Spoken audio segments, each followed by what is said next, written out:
to Ridecast, the podcast of the Widow's Sons Ridings chapter. Any opinions expressed in this episode do not represent those of the Widow's Sons Masonic Bikers Association UK and Ireland. You can find us on Facebook at Widow's Sons-Ridings chapter, Instagram at Widow's Sons_Ridings chapter, at our website ridings.wsmba.uk, and you can contact the show directly by emailing ridecast@hotmail.com. Right, that's the housekeeping over and done with. Kickstands up, on with the show.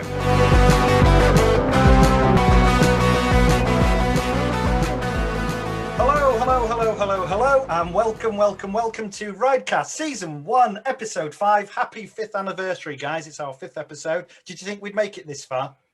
No. If you're a returning listener, thank you for coming back and supporting the show. And if you're a new listener, thanks very much. Thanks very much for following whichever link you followed from whichever page you were browsing and come and checking out the show. Hope you enjoy. If you do enjoy the show, please spread the good word. Tell your friends and family, any bikers you know, any Freemasons you know, anyone you think might enjoy the show. We're trying to get our listeners' numbers up, our plays up, so eventually we can monetize and start using Ridecast to raise some money for charity. We need your help to do that. So we've got a great show in store for you today, but before we start the show, I need to introduce the Ridecast team. My name's Yakka. I'm what you would call the editor of the show. My job is to organise the recording schedule, which isn't easy with these two guys. Also to get the guys to submit ideas for content. But my main responsibility is to edit out all of Gremlin's unsavoury comments and swearing. So that's me, Yakka. How dare you? The next host of Ridecast, a shepherd boy from the Urals who was awarded the Hero of the Soviet Union medal for his sniper activity during World War II. Yes, he's 95 years old. He's currently in a secret location in Stalingrad working on his glorious 5-year plan. It's Comrade Gremlin.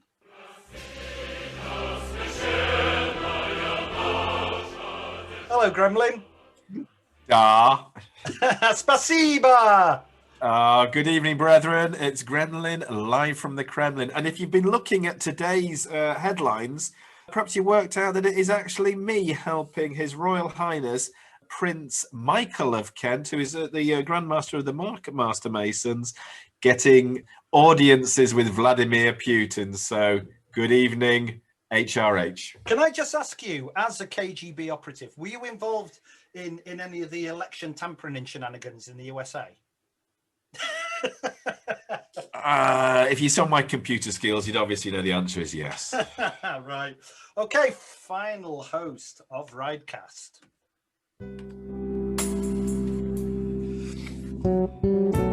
Oh, yeah. Our very own walrus of love. He's a heartthrob. He's a sex symbol. Ladies, he's going to treat you so good. He's the Ridings chapter's answer to George Clooney, I suppose. Yeah, it's Pigpen. Hello, Pigpen. Yeah, I don't know how to respond to that. Yes, hello, boys. How's life? Yeah, pretty good. Right, what I want to ask you guys first of all is, what have you been up to the last 4 or 5 weeks? Does anyone want to start? Yeah. One thing I will say is I definitely feel it's got busier the last 4 weeks. We're back out riding. The weather's improved a little. It's not fantastic, but we have been out riding and meeting up and going for cups of tea, and it's definitely improved, doesn't it? Don't you think? Yeah, very much so. I mean, it's been a bit of a rubbish weekend this weekend, but I managed to get out today, had a little ride, blew the cobwebs away. For the past 4 weeks, I've actually doing some modifications to my bike, so perhaps we can talk about that a bit later. You haven't got your handlebars on yet, have you? No, so I've ordered some mini apes.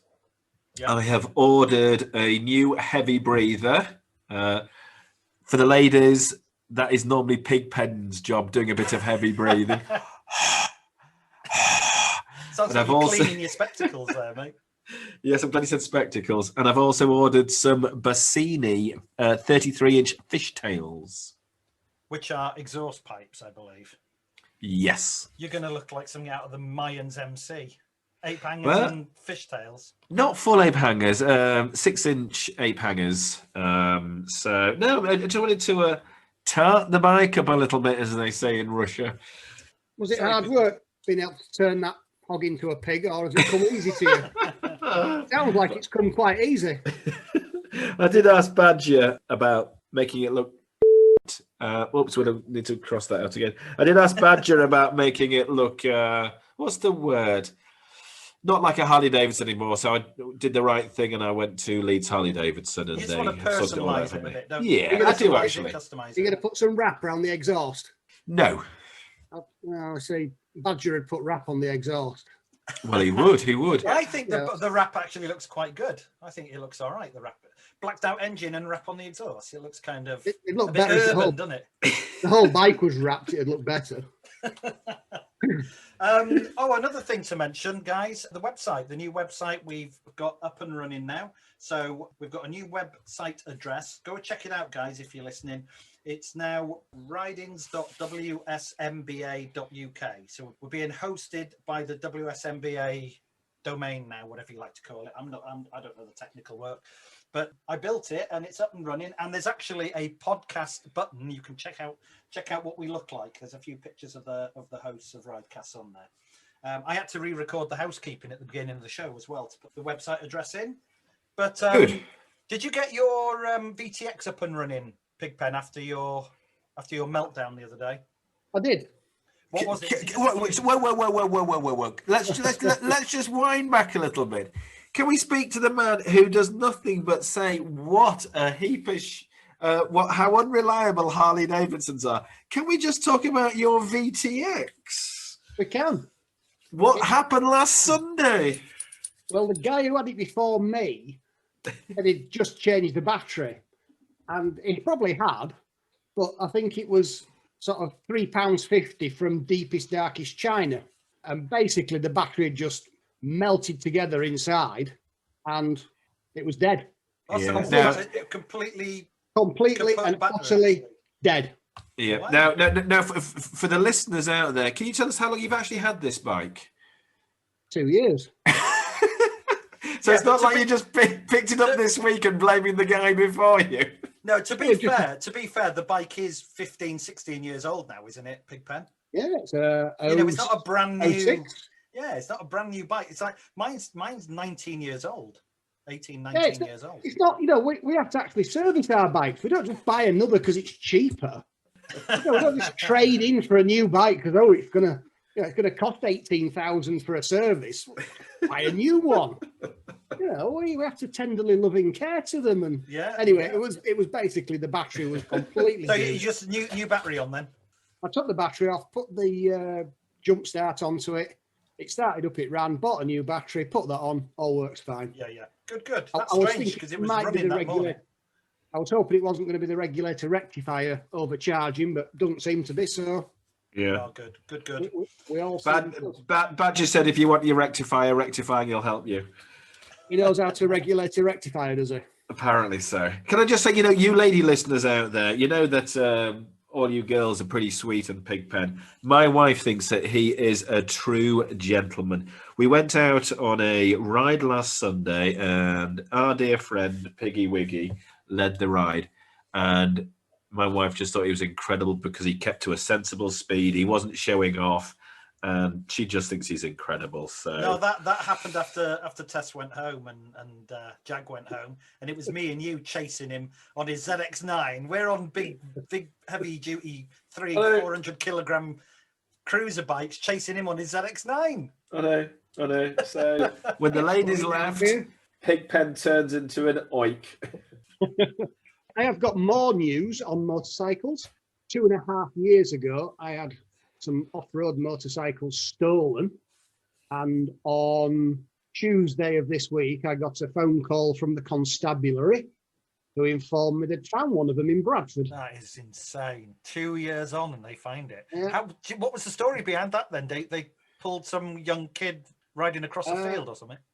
Two of Bradford's finest young gentlemen were pushing the motorcycle up the middle of the street.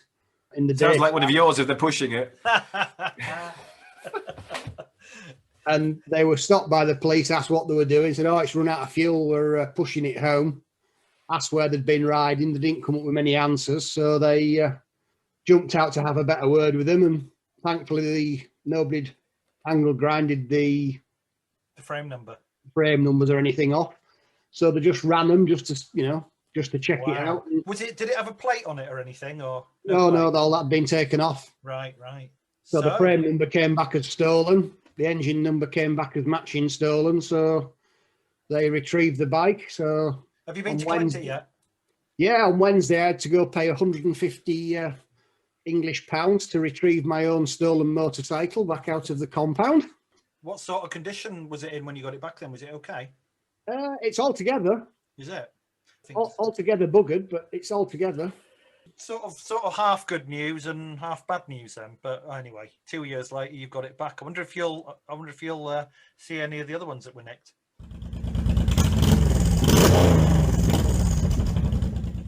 One of the other things we've done this month is we've got back out to Squires and Strawberry Fields, haven't we?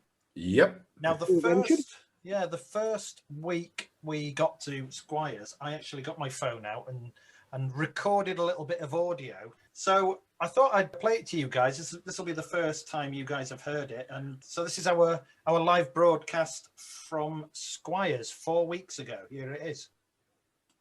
Okay, this is Yakka doing an outside broadcast for Ridecast Season 1, Episode 5. With me, I've got Pigpen and Gremlin. Hi, guys. Hello from him. And hello from me. And we're at Squire's Cafe. It's Wednesday night. What time is it? 7 o'clock-ish? It's not Crackerjack time. It's Squire's time. And we've got a few other widow sons here tonight. And I'm just going to leave this recording, and we'll catch some conversation. So make us laugh, guys. Yeah, that's about normal. If you could see the way you were dressed, you'd laugh. We've got one of our new candidates here, Nigel. Say hello, Nigel. Hello, Nigel. And we've got the VP here tonight, the ex-president. We've got Buzz, we've got Vicky, Badger, and we've even got our new member who's coming in from Beda chapter, formerly known as Suppository, formerly known as Bandit, but now we've rechristened him. He's gone back to Bandit now. Say hello, Bandit. Hi, guys. It's only a Fiat 600, 500. This is our VP. Say hello, VP. Hello, VP. See you later, folks. Are you off, Jag? Yeah. Take care on the way home. Go steady. Strawberry Fields on Friday. 2 BMW riders here. Yeah, I know. GS as well. So they've got more sense than you. Gary, how are you finding your cruiser? You enjoying it? Yeah. Do you hear the Bond theme music going when you're riding it? Right, yeah. Yeah, with windscreen and everything. Looks good, I think. It's good show. That's the 18 music. That's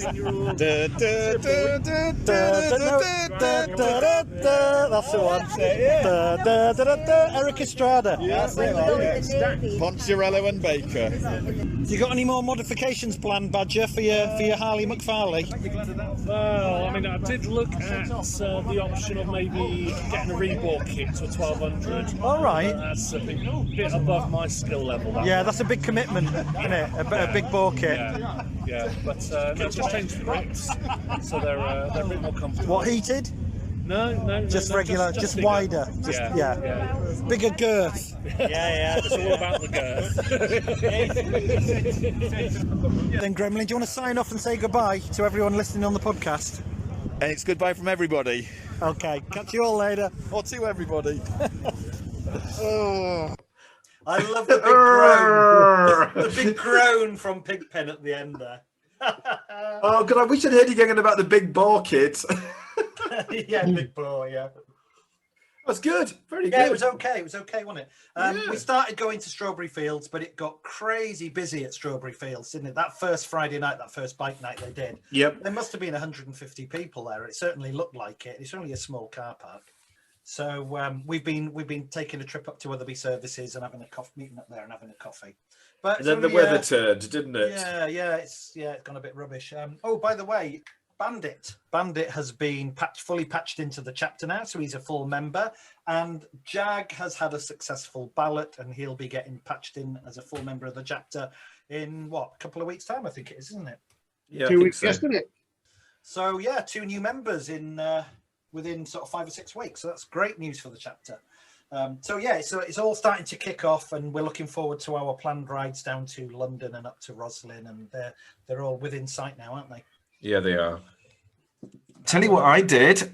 I went to the launch day of the Harley Davidson Pan America. Where was that? Where was that over in That was at Leeds Harley Davidson week last Friday, and it's their, I suppose it's their version or answer to the adventure bikes. Yeah, the that's GS the market. and the Tiger and that sort of thing, Yeah. Did you check one out? You test drove the one, didn't you? No, there was no test driving. They had it on a little stand. They were doing video filming of it. Quite a few people there, TV cameras. Quite a few people asked for my autographs. They recognised me. How did they recognise me? It's a podcast. Anyway, did you get a sit on it at least? Yeah, I did. What did it feel like? If you're into adventure, well, it's an adventure bike, isn't it? It's nice. Could you reach the floor, Gremlin? Because you only got little legs, haven't you? It's stumpy. Yeah, he's on tiptoes. Tiptoes. At least I can put my tiptoes out. You and your size 3 feet. Size 8. There's nothing wrong with size. What size feet are you guys wearing? Size 8. Who's size 8? I'm size 8. Child's 8. Yeah. No, it's totally normal to have size 8 feet as a 6'1" bloke. No, it isn't. No, it isn't. No, Okay, size 10 for me. Well, so, but seriously, if we go back to that, the Harley Davidson adventure bike situation, I was speaking to a supplier of mine over in Dublin, and he was telling me he has just bought a BMW GS Triple Black. Yeah. 30,000 euros he has just paid for that, and he asked the dealer, if they could throw in a sat nav or something like that, anything, and the dealer said, no, we've got a waiting list. As long as you're armed, that's the price you pay. If you don't want to pay it, somebody else will. Wow. So bike prices are going crazy at the moment. Do you know what though? GSs, you go out for a ride on a bike, and every third bike you see is a GS nowadays, isn't it? I mean, there's just that many of them around on the roads. They're just such good bikes. Yeah, probably in a good marketing by BMW. It seems to be that it's a sector that they seem to be in command of, really, isn't it? Oh yeah.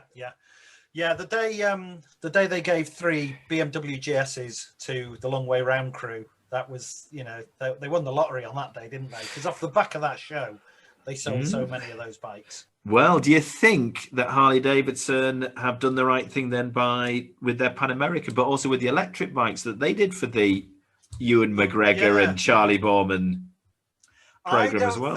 I don't think those electric bikes, I don't think they did themselves any favors with that show, because the first 2 or 3 episodes, it was just a battery charging nightmare. It wasn't a show about adventure bikes riding from South America to wherever. It was just a show about charging bike batteries. And think about it, you don't have to have an electric bike to have a battery nightmare, do you, Pigpen? You don't. The mighty Hondas can even go down with dodgy batteries. I don't know. I'm not looking forward to this if everything has to be electric powered. I was down at a solely electric service station, electric charging service station down at Braintree on Thursday for a look around. And you go there and you're going to be there for a minimum of 3/4 of an hour to charge your car or your motorbike up. I mean, I don't know right now how you can plan a proper journey. And I was speaking to somebody who was looking at the electric bikes, and they said they live in London. So from that point of view, it's fantastic. They don't get to pay congestion charge. They can nip in and out of the city. They've got charging points near to where they work from that point of view. So if you live somewhere like that, great. It becomes a commuter bike. For us wanting to have a ride out with our friends around the countryside on a weekend, you got no chance. No. Whereas we can stop and be on our way within 10 minutes. Yeah. You're going to wait around. Oh, John's there. Oh, he's got to charge an electric bike. Let's have us sit around for 3/4 an hour. You're not going to do it, are you? Until they can improve the battery technology to recharge in the same amount of time that it takes to fill a tank of Yeah. then it's just not going to work, is it? Right, like no, you it's not say, gonna happen. finding big cities, Yeah. commuting, 'Yep. 50 miles in, 50 miles home, whatever. But as a hobbyist, going out for a 200-mile ride around the Dales on a weekend, forget it. The charge that I know from a point of view from the harness, it's about 75 miles it only gives you. Yeah, that's what they were finding on the long way up. Was down in Argentina, where the temperatures were really low. They were getting 60, 70 miles out of a battery. The further north they went, once the temperature started to, the climate was better, the batteries weren't suffering so much, and they were getting more mileage out of them. But I don't think they got much more than 120 miles out of a charge. Yeah. Which is fair enough if you've got a tank like yours, which may do 120 miles, but within 5 minutes you're filled up and you're off. And I'm away again, yeah. Yeah, exactly. Yeah, it's not quite there yet, is it? The technology. No. There's only one bonus there, Mr. Gremlin, and that's when you're on about the 100%, electric fill station, and we'll all have to go there. It won't be in your life, the age you are. Yeah. Oh, thanks.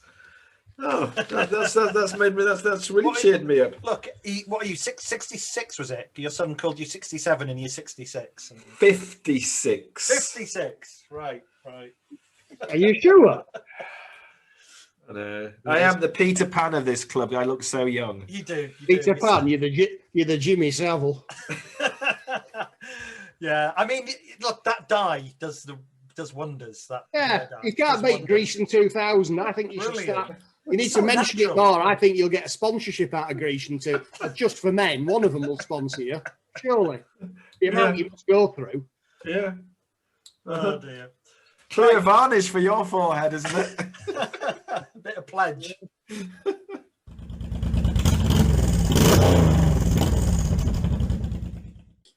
Right then, it's time for the first segment of the show. The three of us have all chosen a racer, one of our favourite racers, and we've done a little bit of studying, a little bit of research, and we're going to talk for 10 minutes approximately, maybe a little longer, depending on how much research we've done.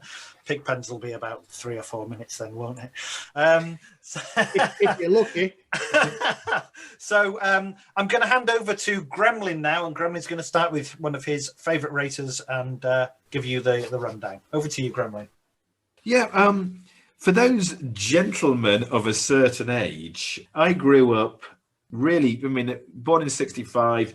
TV for me was the 70s, mid to late 70s. And we were very fortunate in the days that, BBC One or Channel 3, ITV, they would show sport. You didn't have to subscribe to Sky or anything like that. So we had TV, whether it was motor racing, whether it was motorbike racing, or for some of the older ladies that write into Pigpen, it was wrestling on a Saturday afternoon. But for me, I used to love one particular motorbiker, a racer, who had the whole package from what I witnessed. He had the good looks, he had the girls, he had the bike, he had the winning streak. He probably had quite a few broken bones as well. And that was Barry Sheen. Who? That was who? Barry Sheen.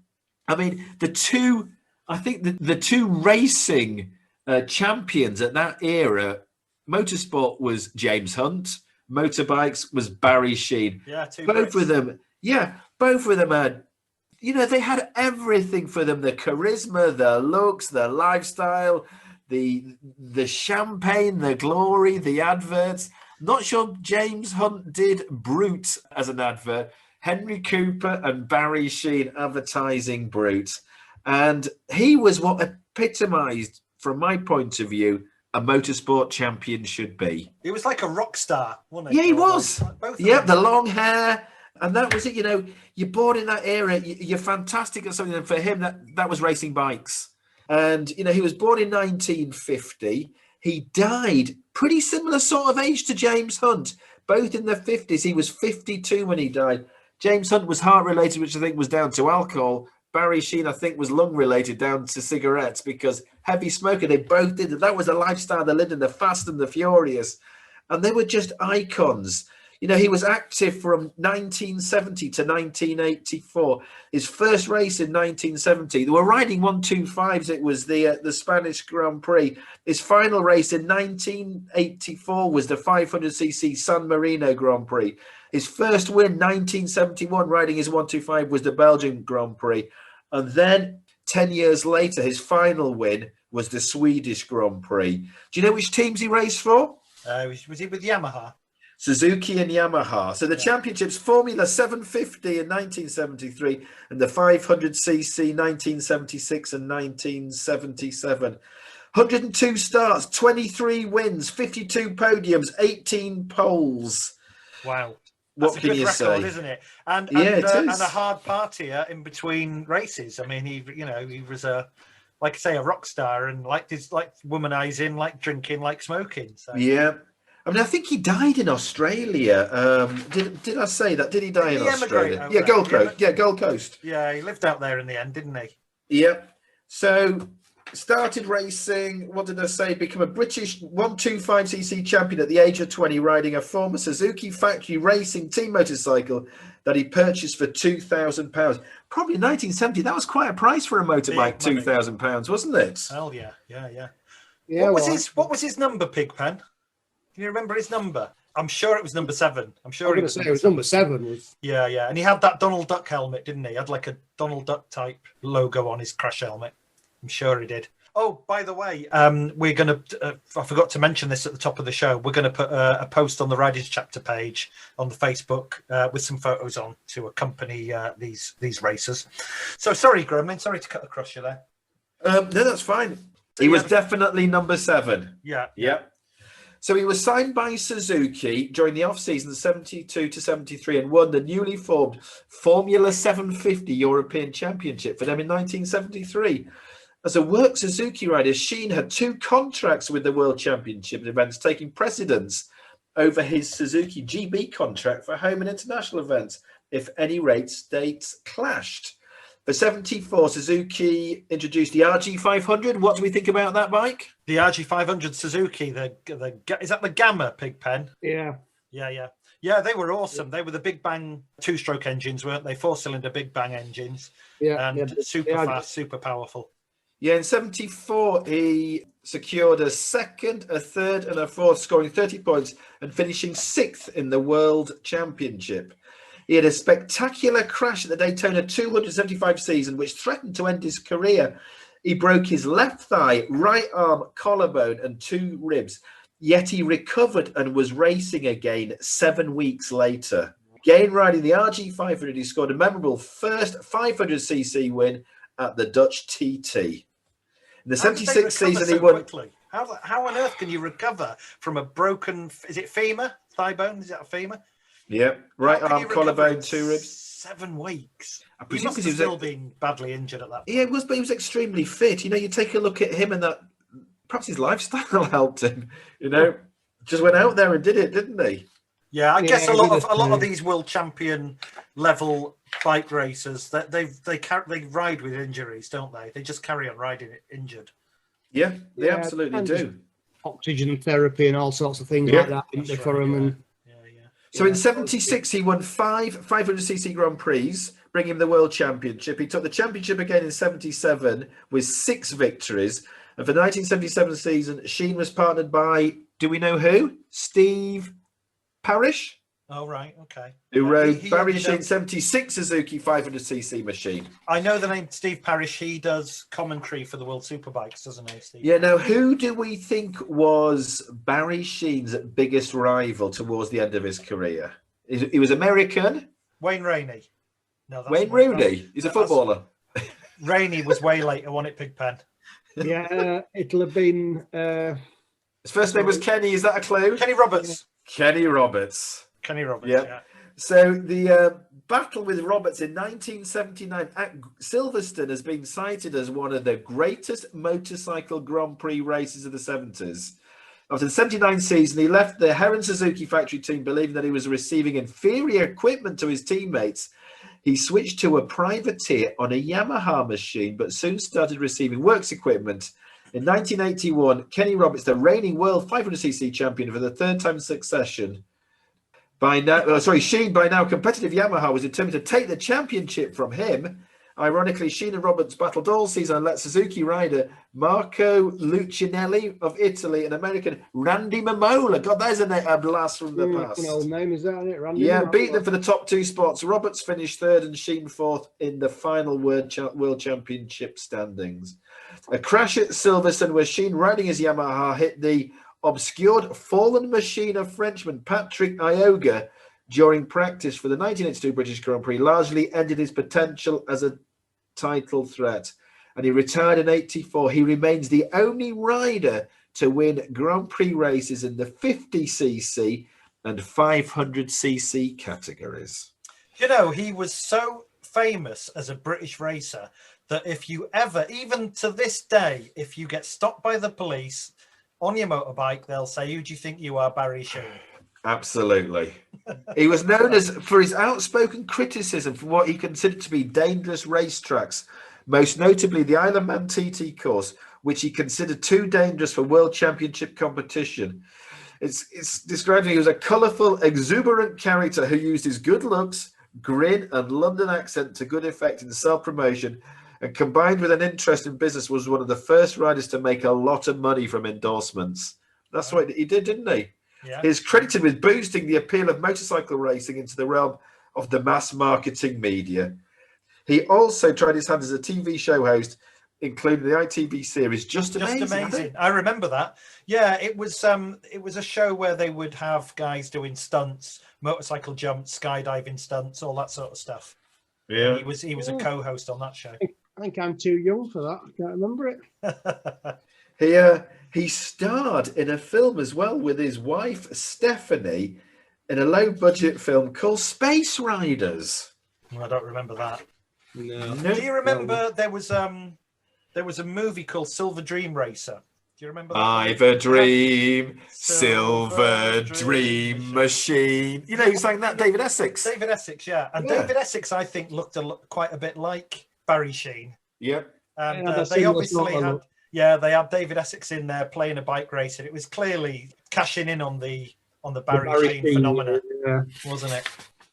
Like you just said about the police, if you were speeding, who do you think you are, Barry Sheen? And if you were pulling wheelies out, it was who do you think you are, Evel Knievel? That's right, yeah.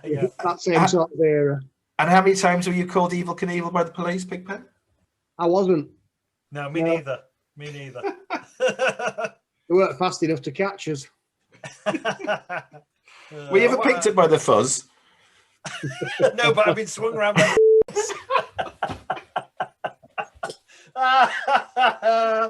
Are we keeping that one in?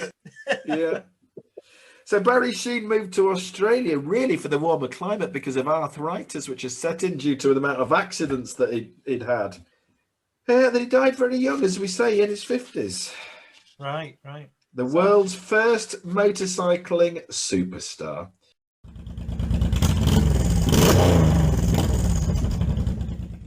Right, we're going to move on to the next racer then. Who am I talking about here? This racer is a 39-year-old British racer born in Grimsby in Lincolnshire, primarily known for his TT career, also known for being a truck mechanic, oddly enough, and also known for his TV presenting career after he retired from racing. Who am I talking about? Any ideas? Truck mechanic. Yeah, famous truck mechanic. In his spare time, he still does. Eddie Stobbart. Guess again. You give up, guys. I think it has to be the one and only Mr. Martin. That's it. Guy Martin, the TT racer extraordinaire. Right, let me just run you through a little bit of history about Guy Martin. Born on the 4th of November 1981 in Grimsby. His father, Ian, was a truck mechanic, so it obviously runs in the family. His mother, Rita, of Latvian heritage. He has 2 sisters and a brother. Now, his father was a privateer motorcycle racer who competed in several TTs. And when he went to the TTs for that 2 weeks, he always took his family with him. I'm guessing they probably had a motorhome or something. And Guy and his family and his brothers and sisters, they grew up at the TT, basically. They were there every year. Now, in 1988, when Guy was 7 years old, his father crashed his Yamaha FZ750 whilst racing around a local racing track to North Yorkshire. Any ideas which racing track I'm talking about? Oliver's Mount. Correct. Yeah, good guess. Oliver's Mount in Scarborough. So his dad Ian crashed his bike at Oliver's Mount. While we're on the subject of Oliver's Mount, either of you guys ridden around or raced at Oliver's Mount? No. No? What about you, Pigpen? I have ridden around and raced part of it. Oh, you've raced it as well. I've ridden around it a few times because you can ride from the road straight onto the track and just have a ride round. It's amazing. It's a pretty lethal looking race. I wouldn't want to race there. It's absolutely lethal looking. There's no runoff, surrounded by trees and big drops. I've ridden around it and raced part of it as supermoto, so part on track, part off road. Supermoto, is that like the trials looking bikes with road tyres? Yeah, the motocross bikes, the 450s. Right, yeah. So when you're going around corners with that, you lean the bike over and you stick your leg out, don't you? Yeah, drag your foot. Yeah. I know what you mean. Yeah. I know what you mean.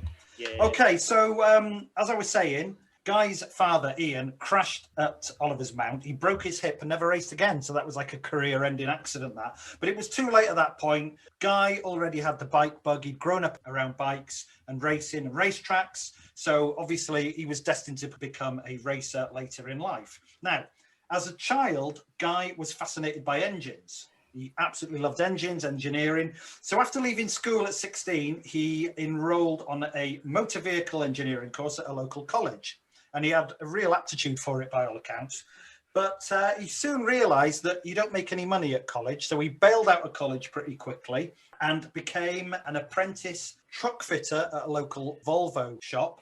And he still actually works as a truck mechanic now. To this day, in his spare time when he has 3 hours, he works at a local Scania fitting centre.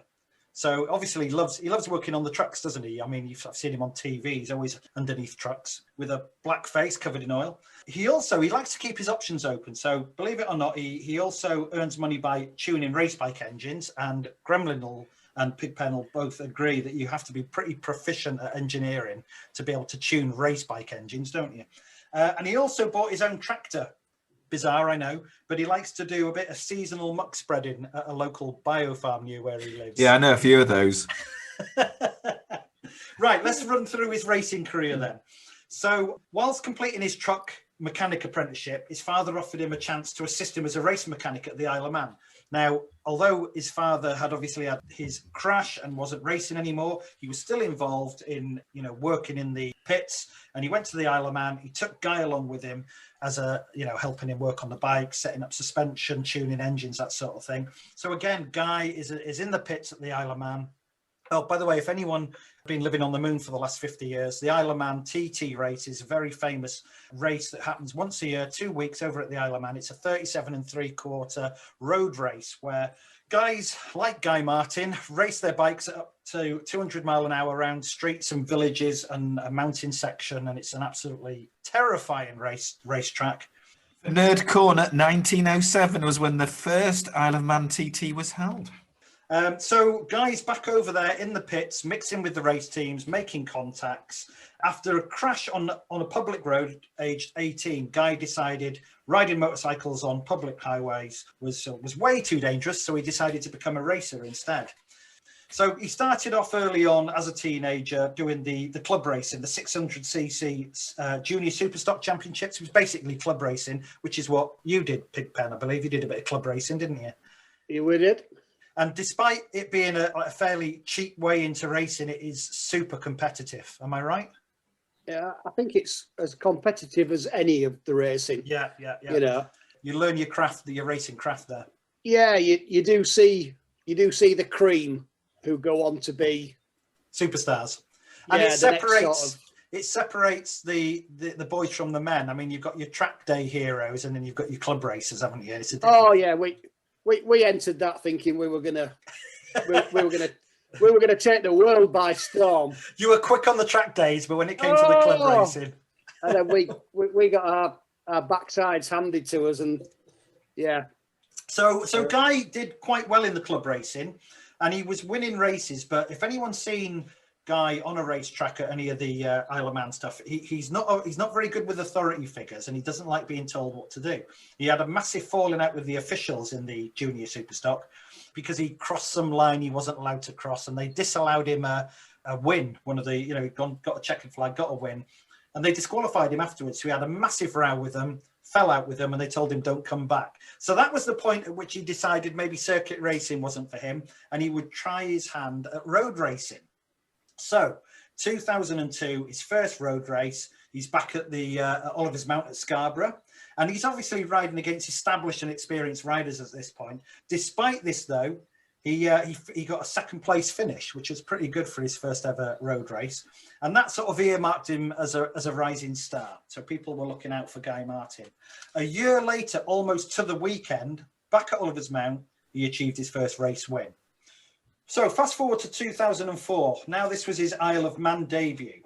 And he became the first newcomer to lap the 37 3/4 mile course at over 120 mile an hour average speed, which was 4 mile an hour faster than the previous fastest newcomer, as it were. So he smashed that record. He raced in a few different categories, because obviously Isle of Man has a lot of categories, isn't it? Different size bikes and things. He didn't do too well in the smaller categories. He ran out of fuel on one of the bikes and he had to retire, and he had breakdowns and all sorts of problems. But in the senior race, bear in mind, this is his first year at the Isle of Man racing. In the senior race, which is the 1000cc bikes, he finished 7th place, only 20 seconds off a podium finish. Not bad for his first year. A year later, 2005, he got his first podium finish. That was in the senior races as well. 2006, he got 4 wins at the Ulster GP, so really, coming to his own now. 2007, 2008, he achieved podiums in the TT Superbike races, which are the 750s. Now, 2010, big year for Guy, this was. 2010 was the year that they filmed the documentary movie called Closer to the Edge. Anyone heard of Closer to the Edge? Also known as TT3D, a very famous motorcycle documentary. Back in 2010, you could go into the cinema, put your Blues Brothers shades on and watch the movie in 3D. Now, I remember watching it in 2010, but I didn't see it in 3D. I think I downloaded it and watched it online or something. But that was an amazing movie. It focused on 4 TT racers, but Guy Martin was the primary focus of that documentary. And it followed him from his home life to prepping the bikes, working on the bikes. He had a few arguments there with the officials as well. But it really showcased not only his racing ability, but his sort of personality as well. He had a television personality. He achieved a couple of podiums in some of the smaller races, but in the senior TT, which is what he was famous for up to that point, he had a really hard and fast crash at a place called Balagary, which was an accident black spot on the TT. It's claimed a lot of lives over the years. But he bounced off a wall and his bike erupted into a ball of fire and carried on down the track without him, eventually coming to a stop. Big blazing ball of flame. And lots of black smoke, and some of the other racers were having to swerve and they were riding through the black smoke. Now, obviously, the race was stopped. Everyone was fearing the worst, and everyone's on tenterhooks waiting for that tannoy to light up with news of what had happened to Guy. But as it turned out, despite it being quite a dramatic crash, he had quite relatively minor injuries, and he was back racing less than 2 months later. So he's quite a hardy type guy. Obviously, a tough bloke. You have to be a TT racer, though, don't you? So the documentary was a massive success, and that paved the way for Guy to eventually move from racing to a TV career. So that opened up a new career path for him. 2011 and 2012, Guy landed a ride with the Relentless Suzuki team. So it's a factory ride now. Relentless, I'm told, is an energy drink or something, like Red Bull type thing. So yeah, I think it's one of those, yeah. Yeah, so he's one of those big fizzy caffeine drinks. So he's riding now for Relentless Suzuki. He's up with the big teams, the big money teams. He's not, put it this way, he's not spannering on his own bikes anymore. He's got a proper team doing all that for him. That eventually became Taiko Suzuki and then Taiko BMW. And when it became Taiko BMW, everyone said, this is his chance now. He's on the BMW S1000RR, and everyone thought, this is it now. He's finally going to win. But he failed to make a podium in the TT in 2012 and 2013. And people thought, oh, maybe he's gone off the boil. Maybe that talent's starting to wane. However, in 2013, he took a hat trick at the Ulster Grand Prix, winning all 3 races. So we proved him wrong very quickly. 2015, at the Ulster GP, Guy had another serious crash in the superbike race, leaving him unconscious. The medics got to him quickly, got him back to back in the ambulance. When he was examined, it turns out he had 5 broken vertebrae. So essentially broken his back. 5 broken ribs, 2 broken metacarpals, and a broken sternum. And his injuries were pretty bad. He didn't compete at all the following year in 2016 as a result of those injuries. So it took him a long time to get over those injuries. In 2017, he returned with the Honda factory team with the new Fireblade. And again, everyone thought, wow, he's on the new Fireblade. This is going to be amazing. But unfortunately, it was quite a disappointing year. The Fireblade wasn't all it was cracked up to be. It hadn't been developed to its full potential. And Guy struggled on it. Although that year he did place second in the TT0 race. Any idea what the TT0 race is? Japanese aeroplanes. Nope. The nasty little electric things. It is, yeah, the electric bikes. It was the first year that they'd used the zero as in zero emissions, zero. Yeah. Emission, Okay. because they're electric bikes and they only had to do one lap. And a lot of the entries didn't make that lap, didn't make the whole lap. Because the batteries ran out. Although they were quite quick. I mean, they were up to, I think, just short of 100 mile an hour that first year. So Guy rode on a bike, an electric bike called a Mugen. It was, and I say he placed second on that. And that was his last road race, believe it or not, because Guy officially retired from road racing at the end of July 2017. During his time as a professional racer, road racer, he achieved 17 podiums, but that elusive TT victory never happened, unfortunately. So that's not the end of Guy. Now we move on to his next career, because this guy has done it all. He's absolutely unbelievable. He started with his TV career. From 2011, he was still racing at this point, but he started with his first TV show in 2011.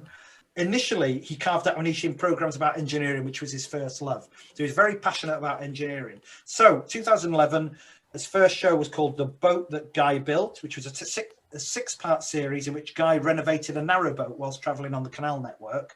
And it was very much a look back at early industrial processing, such as smelting iron and all that sort of stuff. In 2012, the TT3D movie came out, Closer to the Edge, which propelled him even more into the limelight. The next show he did was called How Britain Worked. That was another 6-episode show. So he's doing multi-episode shows. So he's really getting on TV a lot. And that was a look at industrial revolution, engineering advances. So again, an engineering show. But the next one was the one that he really became famous for. You'll both have heard of this one, Speed with Guy Martin. So this was 3 seasons of, I believe it was 6 episodes per season, where Guy attempted to break various speed records. And some of them were really bizarre. For example, he did the fastest cycling attempt. He did the fastest hydroplaning attempt, which was riding a motocross bike over a lake. Yes, you heard it, over a lake. He did the fastest human-powered aircraft, which was a pedal-powered light aircraft thing. And then he did the fastest toboggan attempt. I think that was on an indoor ski slope. But that's just season 1. And I don't want to spoil it for everyone by reading out all the different episodes. What I would say is if you've got YouTube, or it's got to be on Amazon Prime, I would have thought, you might have to pay for it. Well worth looking at Guy Martin, Speed with Guy Martin, because they're absolutely crazy, some of the things he does that. There's loads more shows, but just quickly, one that interested me was the Guy Martin Spitfire show, which was a show about a 2-year build of a replica Spitfire. And the list goes on and on and on. He did 14 more multi-episode TV shows, including documentaries on India, Latvia, where his mother came from, China, Japan, and Russia. I think he interviewed you for that one, didn't he, Gremlin, for the documentary on Russia? Ah. He also did the world's fastest van attempt. I believe that was in a transit van. He did a documentary on the D-Day landing. And he also, this is oddly enough, he did a show about the Great Escape, particularly the Steve McQueen scene, where he did emulated Steve McQueen's jump over the fences on a similar bike or a replica bike. He's also an author. He's written several books, including the 2 bestsellers, Guy Martin, My Autobiography. Great Who wrote title. that? Imaginative title, that one, isn't it? And he also did one called When You're Dead, You're Dead, which was another popular one. So Guy's current passion project, and this is really interesting, he's attempting the world speed record on a motorcycle, which currently stands at 376.3 miles per hour. He's using a 30-foot, if you've seen a photograph of this, it's a 30-foot long missile with wheels, essentially, and it has a Rolls-Royce helicopter engine in it. He's doing it in Bolivia next year, on the salt flats in Bolivia. Who knew? I thought they were in Utah, but apparently Bolivia has salt flats as well. And he's hoping to break 400 miles per hour on a motorcycle. Good luck to you, Guy. Bring the record back to Great Britain. How many bones has he broken? Oh, a lot over the years, I expect. Here's a couple of little interesting facts about Guy. In 2017, he purchased a pub in his hometown, which his sister runs for him. His prized possession. He's a real nerd when it comes to engineering. He owns a lot of bikes, cars, vans. He's got his tractor, obviously. He owns a Merlin aero engine from a Lancaster bomber that works. I've seen him fire it up on TV. It's absolutely incredible. Back in 2011, he was up to 21 penalty points on his license. 21 points. He was once It's only two behind you, that gremlin, isn't it? Funny. They didn't disqualify him, though. I don't know how he managed to talk his way out of that. He must have been one of the "I need it for my work" type things. Huh? Right. Maybe a mason. Maybe. Apparently, he's had his lungs punctured, his hands screwed back together, his ribs shattered, and his back broken twice. Yeah, tough guy, isn't he? Tough guy. He's going to ache when he gets into his 60s, isn't he? He's really going to ache. Be aching when he gets into his 40s. True, yeah. He was once investigated by the Isle of Man police for doing a 22-minute lap of the TT circuit in an Aston Martin Vanquish. Now, we're not talking about a closed road. So we burned round in an Aston Martin Vanquish to see how fast he could do it. He did it in 22 minutes. And the reason he could do that is because on the Isle of Man, outside of the villages, there's no upper speed limit. So there is no speed limit on the Isle of Man. Obviously, you can still get into trouble for driving without due care or dangerous driving or reckless driving. But the investigation on this speeding was halted by order of the Attorney General Chambers. They said there was no case to answer because he said, well, I haven't broken any laws. So he didn't get prosecuted for that one. And finishing off now, he lives in Kermington, North Links with his partner Sharon and his daughter Dottie. I think there's another one that's Dottie, don't you? Yeah.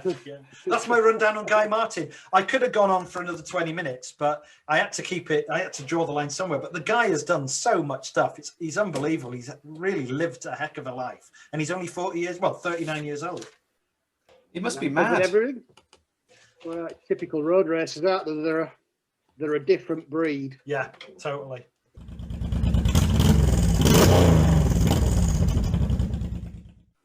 My turn. So who am I talking about? This man raced in red with a yellow helmet, was very superstitious and always raced the lucky number 3, was Rider of the Year 7 times, was Motorcycle News' Man of the Year, was the Manx King of the Mountain. The giveaway was Ireland's Sports Personality of the Year. That's it. That's the giveaway. The yellow helmet and the island. It's got to be Joey Dunlop. It is. It's the one and only William Joseph Dunlop. Right, a little bit of background. He was born on the 25th of February 1952, died on the 2nd of July 2000.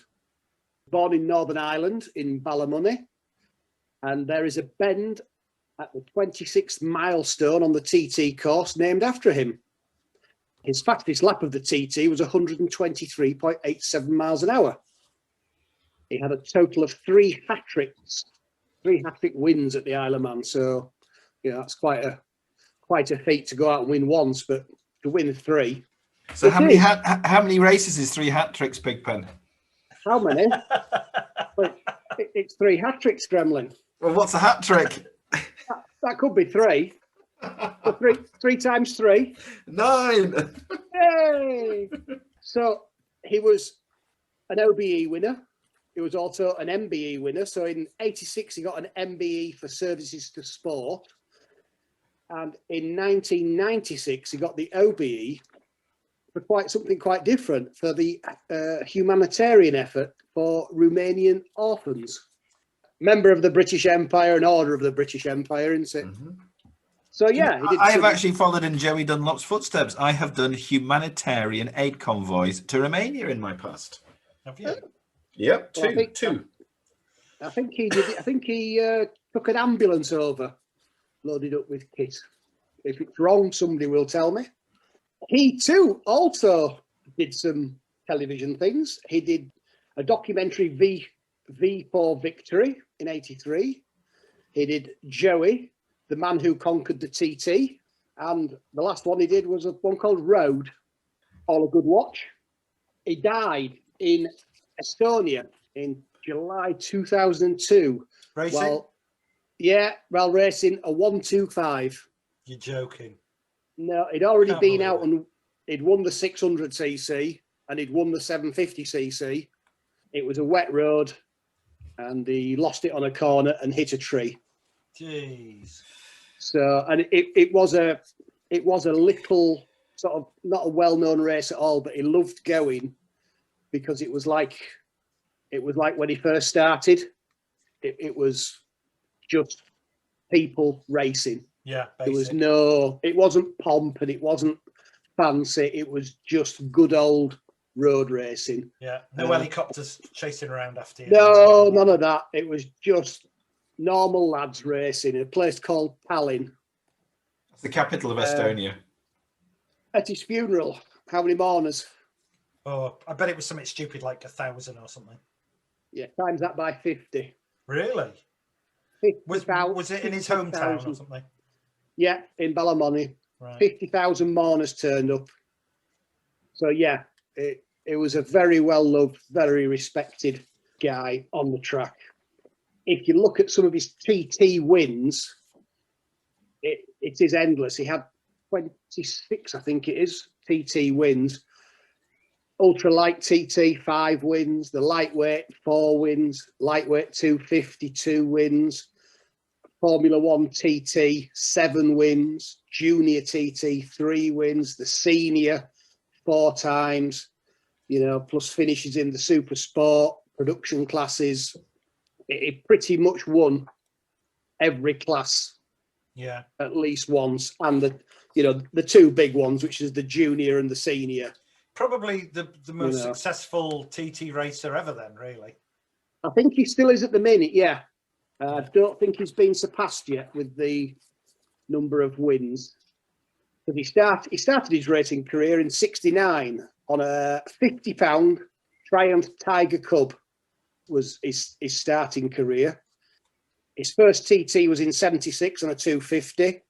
Then he moved on to 350 Yam. 1980, first classic 1000cc was on a Yamaha.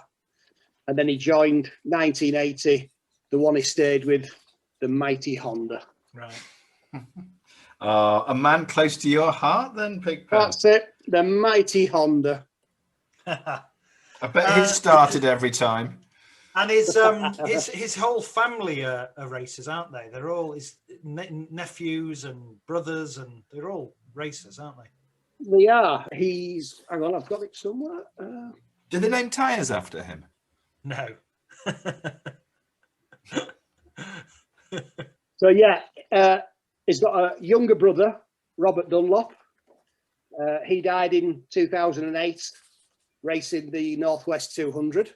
Oh my God. Tragic. Yeah. William Dunlop was Robert's son. He died in 2018 racing at the Skerries 100. And then there's the other son, who is Michael, and he's still racing. He's still racing and still winning, isn't he? Yeah, Michael's still fairly top of the tree. He's normally one to be contested at the God, the TT if every your year. dad, your uncle, and your brother all die racing bikes, you'd think that would be enough to put you off, wouldn't you? Well, I'm going to say I think it's sort of bred into the Dunlop family, isn't it? Yeah. It's what they do, and it's them. But he was also quite an accomplished track rider. He did 3 World Championship Superbike rounds, which he finished sort of 3rd and 5th. It did okay, and for his first time round, he didn't race in many because it clashed with other things, but he still finished top 10, only doing 3 meetings. Right. So it was quite accomplished. And again, that was on what bike would you think it was, Gremlin? A mighty Honda. Mighty Honda, you're correct. Not a Harley Davidson. No. Funnily enough, I don't think he ever stepped on one. Yeah, maybe as he crossed over it. I don't know, but no, he didn't. He didn't race Harleys. They they didn't come into it. But yeah, there was a funny little thing I read about him on the 85 TT. They were travelling from Northern Ireland to the Isle of Man, and they were going over on a fishing boat. Right. There was 13 passengers, the bikes and equipment. It sank. No way. Yeah, So they lost all their gear. Everything, and it sank. Everybody was safe, and they all got rescued, but the boat sank, and scuba divers had to go recover the bikes later on. Oh, so they were recoverable then? It wasn't that deep. Yeah. No, I think you were fairly close to land. Right. But yeah, it sunk. So that's to me That that'd been an omen. That was the end of that racing weekend then. That's an omen to me of don't do it. But he married in 72. Year I was born. Linda. Yeah, to Linda. He had 5 children, 2 boys, 3 girls, and they ran a pub in Ballymoney. What he did for his his normal daytime living. I suppose he will have made a living out of the racing, wouldn't he? Probably, and did that as a hobby, maybe. Yeah, I think the racing will have paid towards the end. I think the bar's still there. It's called Joey's Bar in Ballymoney, so it's still there with all his attire in it, and So is that where the famous sort of statue of him sat on his bike? Will that be in Ballymoney then? There's 2 statues. There's one in Ballymoney, and there's one at the corner that's got his name on it. At the Isle of Man. At the Isle of Man, he's sat on a mighty Honda there. Quite horrific when you think about how many members of his family have died as a result of motorbike racing, and it's the Isle of Man. It's the Isle of Man. It's the most dangerous track in the world, isn't it? I mean, they're still holding that race every year is beyond me. Because someone dies every year, don't they? Things like usually at least. Yeah, things like motor, the Formula One and the tracks and things like Hockenheim, you see the Nürburgring especially. When they changed everything because of safety, what safety has been brought in for motorbike racing? Like at the Isle of Man, have they tried to get rid of some of those stone walls, which you can't, can you? It's country lanes. Yeah, it's village. They're racing through villages at like 150 mile an hour.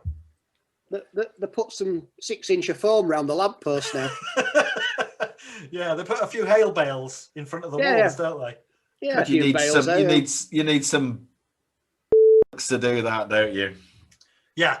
Huge kahunas to race that track. My God, it's so dangerous. You have to admire them, don't you?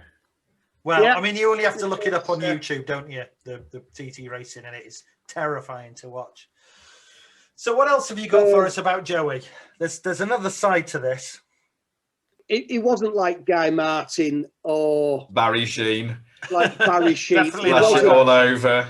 Yeah, he wasn't that sort of lash it and splash it sort of type of guy. He was very much a family man. He kept himself to himself. Yeah. They do say in the pits, he did a lot of his own spannering, and if somebody came up and had a 6-7-year-old child and can you sign me hat, he'd put his spanners down. Right. He'd pick the kid up. He'd put the kid on top of his bike. Dad would take a picture and he'd sign his cap and send him on his way, and then he'd go back to spannering. He was all about the racing. Mm. That's all it was to him, was the racing. Nice guy. A credit to the craft. Yeah, also he was a mason. And this is where our Masonic link comes in for the month. He was a mason. Joey Dunlop's Masonic career reflected his modest nature, really.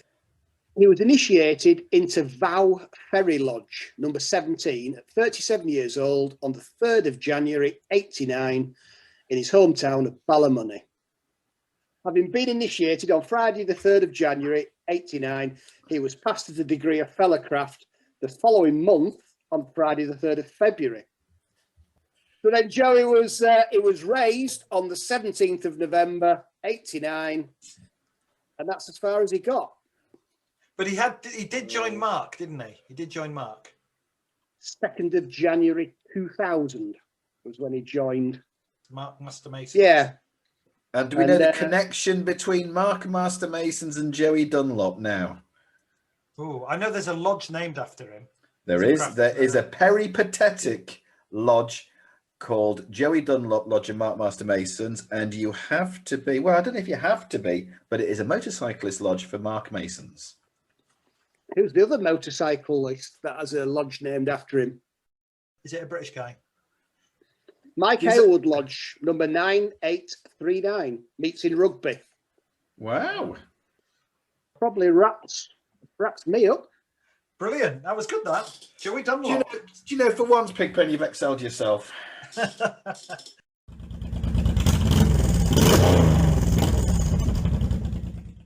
Okay, I think it's about time that we move ourselves into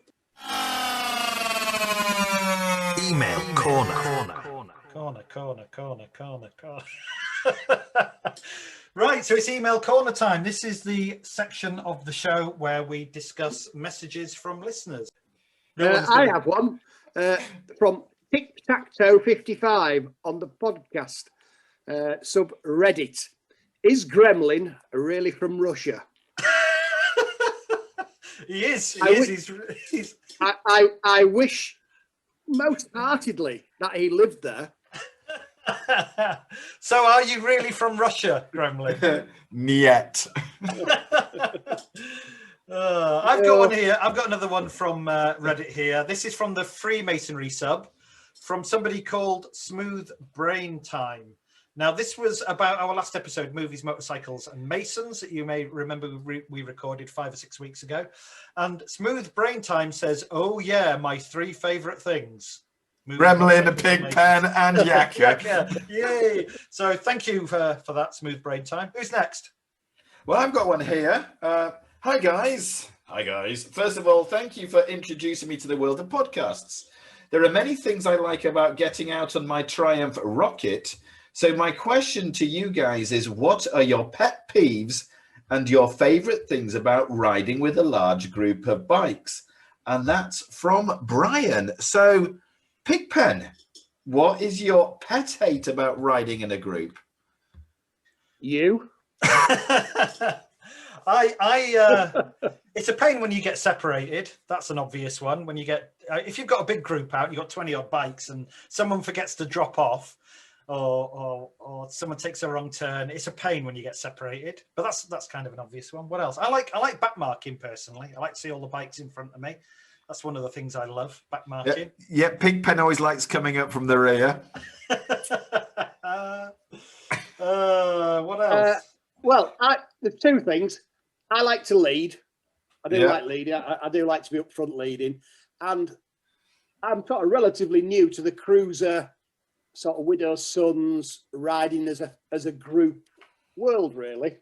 I come from sort of a sports bike background, which was always sort of me and my sort of bestie mate at the time, pushing each other to do the silliest things and the silliest speeds. And going hell for leather.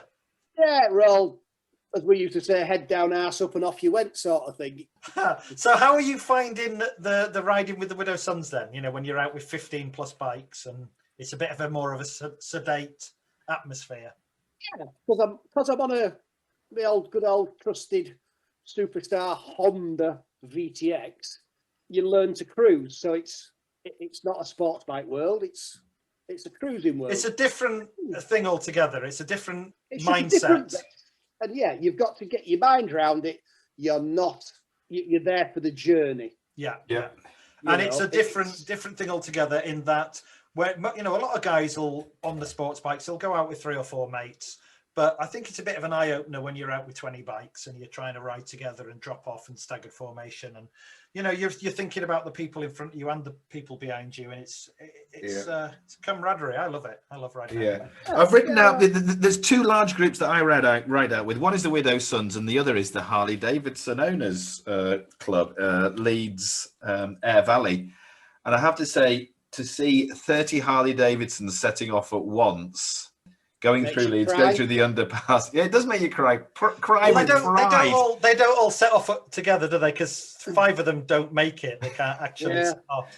But It is. People do stop and stare. A group of bikers, people stop and stare. So that's one of the great things about it. Riding in a group, the camaraderie, the brotherhood, the riding, safety in numbers, as they say. But it's great because people do take notice of you, especially if you do happen to go on a motorway and the cars are slowly coming past you and looking at all the bikes, and you can see envy in some of their faces. So that's great. You can. You're Pet the rock hates star. are like, yeah, you're the rock star of the road. I always say bikers are the rock stars of the road. Yeah, pet hates about riding in a group when people don't stick to the rules that are set out to start with, whether it's zigzagging or dropping off. If you start off, you're told the rules to start with, you do it. Because if you don't, it causes accidents possibly, but it also causes, if it's a big group, people to get lost. So I've got one. I've got a pet peeve. When people turn up on a ride and you're all ready to go, you're just about to set off, and then someone says, "Oh, I need to get petrol." That really winds me up. It's like, fill up before you arrive. It's normally you, isn't it? No. Full tanks, empty bladders. Yes, absolutely. Right. Anyone got anything else? Yes. Yeah, I've got one here from Carrie. Hi, Ridecast. I used to love touring on the back of my husband's BMW 1200 LT. In the 90s. What are the bikes like for long distance comfort? Ride safe, Harry. What are what bikes? What are your bikes like? For long distance comfort? Not very good. Well, actually, on the front, speak for yourself. Mine's not too bad on the front, but I know Vicky on the back. She doesn't have a great ride on long distance. She struggles. The rear suspension's rock solid and. Yeah, not great on the back. Not like the GS we used to have, which was super comfy for both of us. You could do 200 miles on that and totally, refreshed when you arrived. But the VTX is a different story. And I know that Emma, Pigpen's other half, she's not keen on riding on the back of the VTX either. Is she? I don't think she's keen. She's not keen on riding on a bike full stop. Right. Okay. Fair enough. I think it just scares her. What's yours like? What's yours like for comfort? Gremlin. Do you know, having a Harley Davidson Softail Deluxe is like being on a sofa. It is comfortable. It is just the nicest. Big fat and lardy, yeah, like a sofa. Big fat and lardy. I have to say, I have just replaced my seat. I've just taken a delivery of a Lepera seat, and that's a bit hard at the moment. So hopefully. It's going to take a bit of time to get worn in, and looking forward to these long journeys. What's a Lepera seat? Is that a touring seat? Is it Lepera? Is it a touring seat or just a style? It's a style. It just makes it look a little nice. The diamond pattern, specialised leather, and it looks good. Rather than the standard stock seats, I do like changing the saddle. Fair enough. It's like that thing, You can't polish it. You can just roll it in glitter. It's pretty much. God. We're throwing glitter at it. Yeah. See what sticks. Anyway, back to messages. I've got one here. This is for Pigpen pals, for our little motorcyclist heartthrob. This is Gertie from Leatherhead. She doesn't tell me how old she is, but judging by the shaky handwriting, I don't think she'll see 80 again. And she says, does darling Pigpen have any signed photos he can send? Good question. Do you have one in Braille? Because my eyesight is really bad. So that about sums it up for you this week, Pigpen. Gertie says also, my name's Gertie. I like Pigpen. Can we get dirty? Wow, that's an offer for you. I don't think Gertie's old. I think the shaky hand is just anticipation. Yeah, it's excitement, it could be. Isn't it? It's excitement. She said she once went to a Tom Jones concert, and she said all the ladies threw their underwear on the stage. She says she's got a pair going back to 1955, which she'd like to donate to Pigpen. Right, there's one more thing. Before we sign off, I've got to say a quick shout out to Paul Sorrell. There you go, bro. There's your 15 seconds of fame. And who's Paul Sorrell? Yeah, come on, Paul you Sorrell can't just leave us there.